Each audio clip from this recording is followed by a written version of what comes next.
Sudan.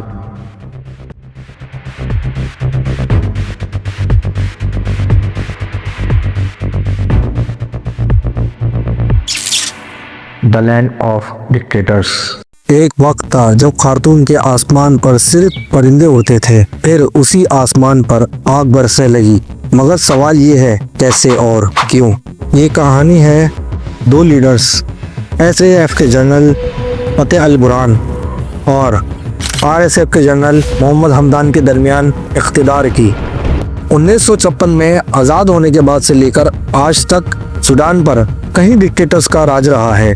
यहाँ सबसे लंबी डिक्टेटरशिप चलाने वाले जनरल उमर अल बशीर थे, जिन्होंने 30 साल 1989 से लेकर 2019 तक सूडान पर राज किया।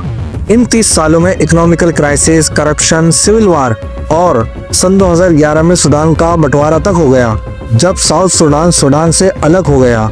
2019 में जब हालात बहुत ख़राब हो गए तो दोनों ने मिलकर उमर अल बशीर का तख्त उलट दिया और खुद इख्तिदार पर काबिज हो गए। मगर इनका ये इत्तेहाद सूडान के लिए उम्मीद नहीं बल्कि आने वाले तूफान की पेशगोई था। असल तनाज़ा कब शुरू हुआ? जब आलमी बरादरी के दबाव पर एक मुआहिदा तय पाया, सिविल हुकूमत को इख्तिदार मुंतकिल किए जाएंगे। इन मुआहिदे की सबसे बड़ी शर्त ये थी कि आरएसएफ को बाकायदा एसएएफ में मिला दिया जाए। और ये वो वक्त था जहां दोस्ती दुश्मनी में बदल गई, क्योंकि हिमैती अपनी पावर नहीं खोना चाहता था और ये बात इतनी बढ़ गई कि दोनों एक दूसरे के दुश्मन बन गए। और 15 अप्रैल को मुल्क में सिविल वार तक शुरू हो गई। लड़ाई की शुरुआत में ही आरएसएफ ने सूडान के कैपिटल खुर्दूम पर कब्जा कर लिया और इस जंग में लाखों लोगों को बेघर कर दिया, हजारों को मौत के घाट उतार दिया और एक खूबसूरत मुल्क को खंडर में तब्दील कर दिया। और मार्च सन 2025 को आर्मी ने खुर्दूम को वापस ले लिया और फिर आरएसएफ ने अक्टूबर सन 2025 में अल फशर पर कब्जा कर लिया। इस सिविल वॉर को रोकने के लिए बहुत से लोगों ने कोशिश की मगर नाकाम रहे।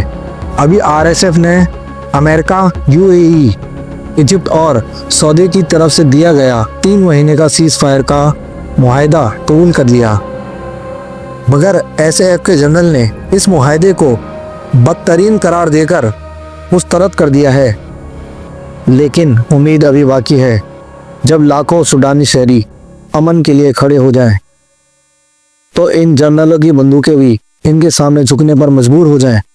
सवाल ये नहीं कि ये जंग कब रुकेगी, सवाल तो ये है कि हम एक आलमी बरादरी के तौर पर सूडान के साथ कब खड़े होंगे।